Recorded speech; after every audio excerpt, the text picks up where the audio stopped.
जैन बच्चों, इस समय आप लोग महामना इंस्टीट्यूट के यूट्यूब चैनल से जुड़े हुए हैं और आज हम लोग class 9th chemistry Hindi medium NCERT book के 3 चैप्टर हम लोग पढ़ रहे हैं। परमाणु एवं अणु यानी एटम्स एंड मॉलिक्यूल्स को हम लोग पढ़ने जा रहे हैं और यहाँ पर हम लोग अंतःपृष्ठ के प्रश्नों को पढ़ रहे हैं। पेज नंबर 46 के क्वेश्चंस को देख रहे हैं। पेज नंबर 46 में जो क्वेश्चन दिया हुआ है उसको देखा जाए। निम्न यौगिकों में आणविक द्रव्यमान का परिकलन कीजिए। हमने आपको बताया था कि परमाणुओं के द्रव्यमान को हम जोड़ देते हैं तो आणविक द्रव्यमान ज्ञात हो जाता है। देखिए, इसमें सबसे पहले आपको दिया हुआ है हाइड्रोजन। हाइड्रोजन का आणविक द्रव्यमान आपको निकालना है। तो देखें, ये हाइड्रोजन में 2 परमाणु हैं और एक परमाणु का द्रव्यमान 1 होता है। हाइड्रोजन परमाणु का परमाणु द्रव्यमान 1 होता है। तो 1 में गुणा कर देंगे तो 2 हो जाएगा और ये 2 यूनिट हो जाएगा। इसके बाद देखें, ऑक्सीजन का पूछा जा रहा है। तो यहाँ पर ऑक्सीजन के 2 परमाणु हैं। तो फिर देखें ये कितना होगा, 2, और ऑक्सीजन का जो परमाणु द्रव्यमान होता है वह 16 होता है। फिर 16 का गुणा कर देंगे, 16 दूना 32 यूनिट हो जाएगा। यूनिट का मतलब एटॉमिक मास यूनिट, इसको शॉर्ट में यूनिट कहते हैं। अब इसके बाद क्लोरीन है, Cl2 है। तो क्लोरीन में भी क्लोरीन के 2 परमाणु होते हैं। तो 2 और क्लोरीन का परमाणु द्रव्यमान 35.5 गुणा कर दीजिए, ये 71 यूनिट हो जाएगा। अब इसी तरह से फिर ये कार्बन डाइऑक्साइड का निकालना है। तो कार्बन का जो परमाणु द्रव्यमान होता है वो 12 होता है और ऑक्सीजन के 2 परमाणु हैं। तो 2 और ऑक्सीजन का होता है परमाणु द्रव्यमान 16। तो फिर ये हो जाएगा 12 और 16 दूना 32 हो जाएगा। अगर हम जोड़ लें तो ये 44 हो जाएगा। अब इसके बाद यहाँ CH4 मेथेन होता है।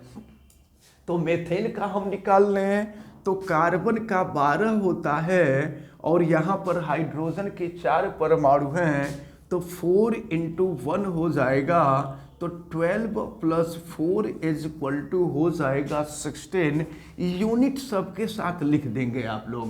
अब इसके बाद देखें, C2H6 ये एथेन कहलाता है। एथेन दिया हुआ है। C2H6 का हम लोग देखें तो देखें, कार्बन के 2 परमाणु हैं। तो ये हो जाएगा यहाँ पर, ये C2H6 है, देख रहे हैं ये C2। तो 2 × कार्बन का परमाणु द्रव्यमान 12 होता है और प्लस यहाँ H6 है। तो हाइड्रोजन के 6 परमाणु हैं और एक परमाणु का द्रव्यमान 1 होता है। तो ये हो जाएगा 12 दूना 24 और 6, ये हो जाएगा 30 यानी 30 यूनिट हो जाएगा। अब इसके बाद आपको दिया हुआ है एथिलीन, C2H4 एथिलीन कहलाता है। तो ये C2H4 दिया हुआ है, हम लोग इसका निकाल लेते हैं। तो 2 कार्बन के 2 परमाणु हैं, 2 और फिर कार्बन का परमाणु भार 12 और फिर H4 है, 4 × हो जाएगा हाइड्रोजन का परमाणु द्रव्यमान 1।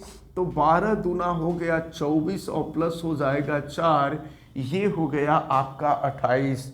इसके बाद हम लोगों को अमोनिया का निकालना है, NH3 का निकालना है। तो नाइट्रोजन का परमाणु द्रव्यमान 14 होता है और फिर ये हो जाएगा H3, 3 × हाइड्रोजन का परमाणु द्रव्यमान 1 हुआ।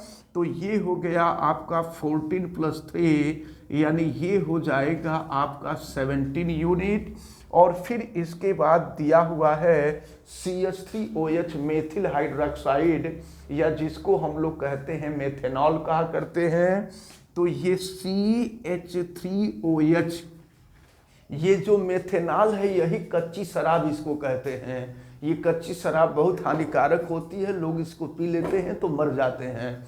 तो अब ये जो है CH3OH, अब हम लोग इसका निकालें हैं तो कार्बन का परमाणु भार 12 और फिर H3 है तो H3 3 इंटू हाइड्रोजन का परमाणु भार 1, ऑक्सीजन का 16 और हाइड्रोजन का 1। फिर देखिए इसको सॉल्व करते हैं तो ये हो गया आपका 12 और फिर ये हो जाएगा 3 और फिर ये हो गया 16 और प्लस हो गया 1। देखिए क्या होगा, तो 3 और 1 4 हो जाएगा, 16 और 4 20 और फिर 20 और 12 हो जाएगा ये 32, ये हो जाएगा 32 यूनिट। तो इस प्रकार क्वेश्चन नंबर 1 में आणविक द्रव्यमान ज्ञात करना था और सबका आणविक द्रव्यमान हम लोग ज्ञात कर लिए। अब हम लोग क्वेश्चन नंबर 2 को देखते हैं। निम्नलिखित यौगिकों के सूत्र इकाई द्रव्यमान का परिकलन कीजिए। सूत्र इकाई द्रव्यमान का मतलब एक सूत्र में, एक सूत्र का मतलब कह सकते हैं एक अणु में। जब किसी भी यौगिक का सूत्र लिखते हैं तो उसमें कम से कम एक अणु होता है। तो एक अणु के द्रव्यमान का परिकलन करना है। देखिए दिया हुआ है जिंक ऑक्साइड, तो दोनों का अलग अलग परमाणु द्रव्यमान लिख करके जोड़ देंगे। तो जिंक का परमाणु द्रव्यमान होता है 65 और ऑक्सीजन का परमाणु द्रव्यमान होता है 16। अब जोड़ दीजिए तो ये 1 हो गया, अच्छा 1 7 1 8 हो जाएगा, 81 यूनिट हो जाएगा।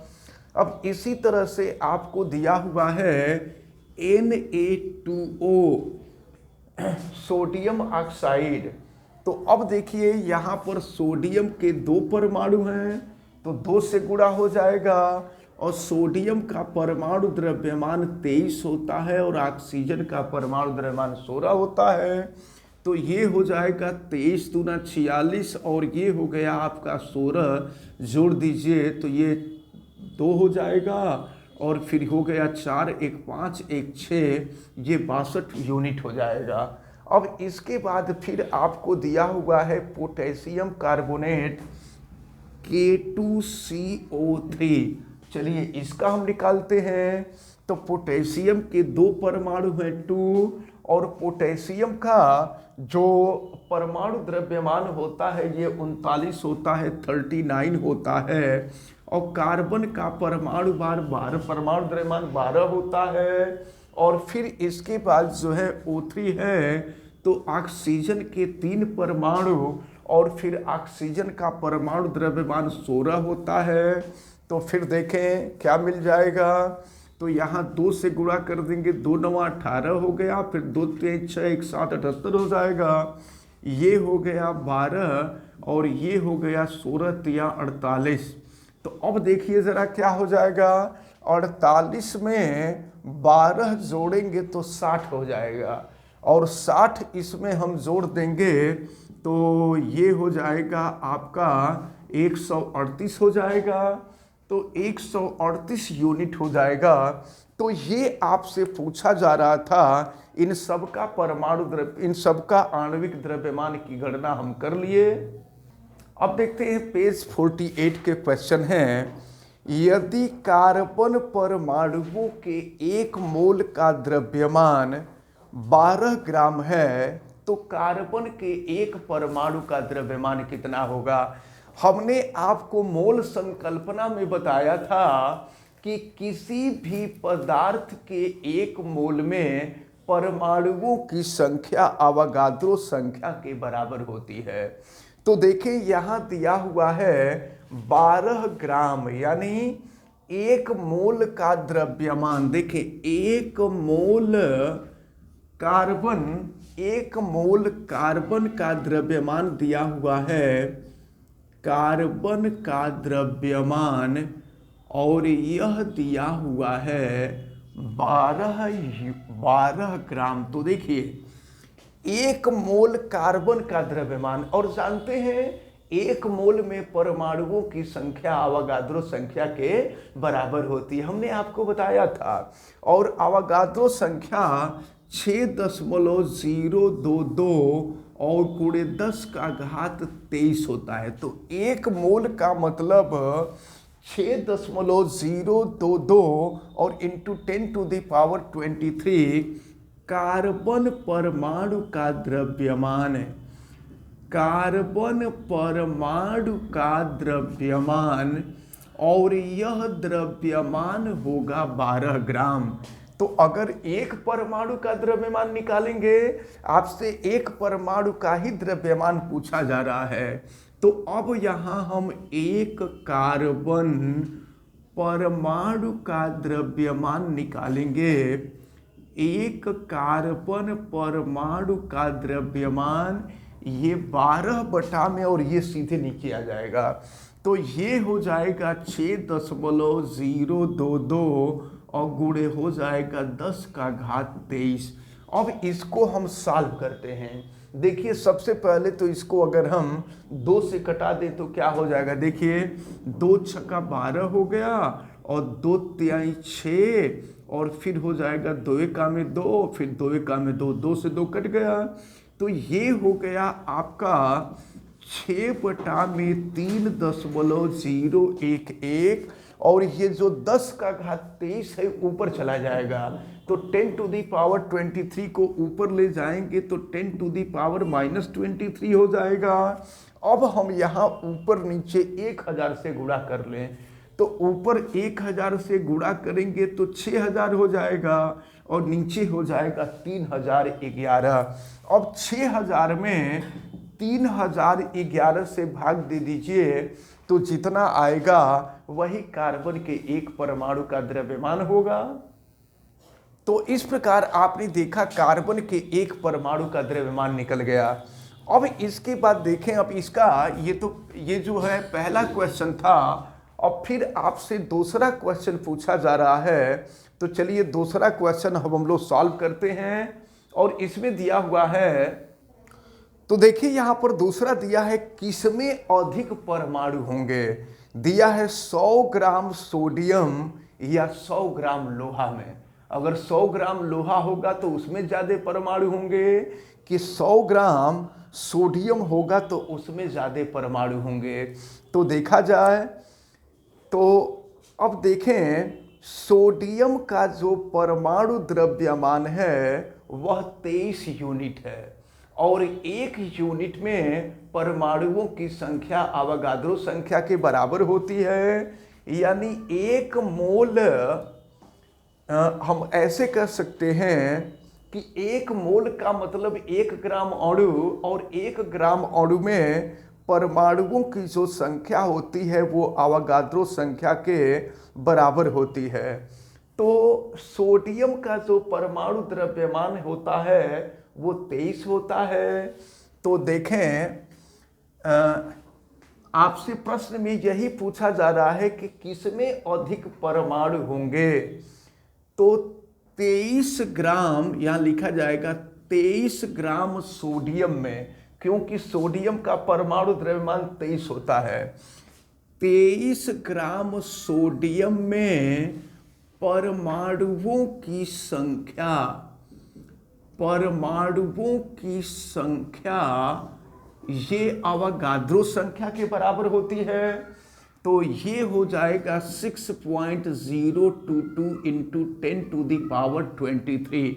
जितना परमाणु द्रव्यमान दिया रहेगा ना, उसमें परमाणुओं की संख्या अवोगाद्रो संख्या के बराबर होगी। तो अब 1 ग्राम सोडियम में परमाणुओं की संख्या कितनी होगी, तो 23 से हम भाग दे देंगे, और फिर ये हो जाएगा आपका, फिर आगे देखते हैं। तो अब जरा देखें, 1 ग्राम में परमाणुओं की जो संख्या होगी 6.022 इंटू 10⁻23 अपान हो जाएगा, ये 23 हो जाएगा। तो 100 ग्राम में आपसे पूछा जा रहा है, तो 100 ग्राम में हम 100 से अब इसमें गुणा कर देंगे, तो पता चल जाएगा कि 100 ग्राम में कितने परमाणु होंगे। इसलिए 100 ग्राम में सोडियम के परमाणुओं की संख्या बराबर 6.022 अपॉन 23 और into 100 into 10 to the power 23 हो जाएगा। तो देखें, एक काम कर लेते हैं, पहले तो 100 में हम 23 से भाग दे दें। तो 100 में 23 से भाग दे दें तो देखें इसकी वैल्यू कितनी आती है, और इसके बाद भाग देने के बाद जो आएगा उसमें हम लोग यहाँ गुणा कर लेंगे। तो ये 100 ग्राम सोडियम में परमाणुओं की संख्या निकल जाएगी। तो इस प्रकार देखें, यहाँ हम गुणा करेंगे तो 100 ग्राम सोडियम में परमाणुओं की संख्या इतनी निकलेगी। गुणा करके आप देखिएगा। अब इसी में कहा जा रहा है कि 100 ग्राम लोहा, तो लोहे का जो परमाणु द्रव्यमान होता है वो 56 होता है। तो यहाँ हम लिख देंगे इसका सेकेंड पार्ट, ये तो फर्स्ट था, हम इसका सेकेंड पार्ट कर रहे हैं। तो 56 ग्राम लोहा में परमाणुओं की संख्या, आयरन में परमाणुओं की संख्या ये अवोगाद्रो संख्या के बराबर होगी, और ये 6.022 इंटू 10 टू दी पावर 23 हो जाएगी। इसलिए 1 ग्राम में देखिए कि 1 ग्राम में क्या होगा, तो 1 ग्राम Fe में परमाणुओं की संख्या बराबर 6.022 गुणे 10 का घात 23 और बटा में हो जाएगा 56। लेकिन आपसे पूछा जा रहा है 100 ग्राम में, तो चलिए 100 ग्राम में अगर हम निकालें, 100 ग्राम Fe में परमाणुओं की संख्या अगर निकालेंगे तो 100 से गुणा कर देंगे, तो 6.022 और गुणे हो जाएगा 100, और ये है 10 का घात 23 और नीचे हो जाएगा 56।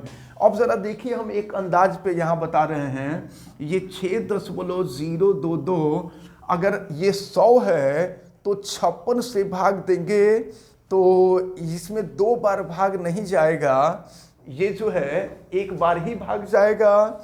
तो यह मान जो आएगा, सपोज कीजिए लगभग हम अंदाज पे लिख दे रहे हैं, तो ये वैल्यू जो आएगी ये 1 सपोज कीजिए 1.888 आ रहा है मान लीजिए, और ये हो जाएगा 10 टू दी पावर 23। अब आपको यहाँ देखना है, यहाँ 6 देखिए यहाँ 10 का पावर 23 है, यहाँ भी 10 का पावर 23 है, यहाँ 6.002 है, यहाँ 6.002 है, लेकिन यहाँ पर 4.38 है और यहाँ 1.88 है, तो यहाँ पर संख्या ज़्यादा है।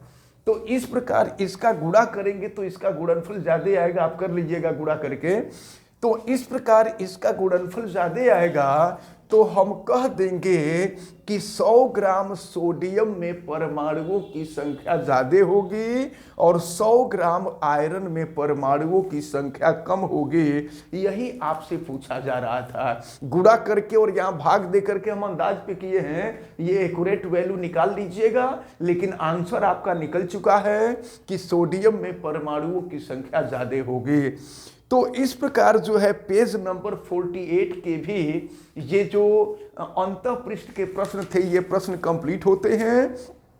और फिर जब नेक्स्ट वीडियो हम लोग देखेंगे तो नेक्स्ट वीडियो में हम लोग अब इस चैप्टर का अभ्यास प्रश्न करेंगे, और हमें उम्मीद है कि आज जितनी भी चीज़ें बताई गई हैं ये सारी चीज़ें आपको अच्छी तरह से समझ में आई होंगी। आप वीडियो को लाइक ज़रूर कीजिएगा, और अगर आप चैनल पे नए हैं तो चैनल को सब्सक्राइब भी कर लीजिए, बेल आइकन को भी प्रेस करें। किसी प्रकार की कोई दिक्कत समझ में आती है तो आप हमें कमेंट करके ज़रूर बतावें, और वीडियो को मैक्सिमम स्टूडेंट तक शेयर करें। आप सभी लोगों का बहुत बहुत धन्यवाद।